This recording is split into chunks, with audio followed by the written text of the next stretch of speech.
একটি হাতি কিন্তু অনেকক্ষণ ধরে ওখানে পারাপারি করলো, ওঠার জন্য কিন্তু উঠতে পারলো না। দেখেন কতটুক খাড়া উঁচু পাহাড়, দেখেন ওঠার খুব চেষ্টা করতেছে কিন্তু উঠতে পারতেছে না বাচ্চাটি। সে কিন্তু তার মাও কিন্তু নিচে দাঁড়ায় আছে, একটু কিন্তু সহযোগিতা করলে করতে পারতো, কিন্তু করতেছে না, কারণ কি বুঝলাম না। দেখেন এই সেই ভারতের সীমানা বেড়াতার বিএসরা কিন্তু ওই রুট দিয়ে কিন্তু চলাফেরা করতেছে।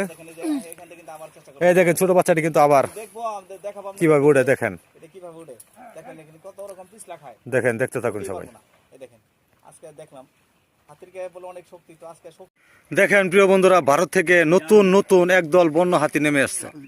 এই যে দেখেন, এখানে কিন্তু ভারতের বিএস ক্যাম্প, আমাদের চেল্লাখালী নদীর মাথায় হাতি কিন্তু দেখেন আমার ক্যামেরার দিকে কিন্তু তারা মুখ করে দাঁড়ায় আছে। এইভাবে কিন্তু প্রতিনিয়তই হাতি কিন্তু দিনের বেলা এখন লোকালয়ে চলে আসে।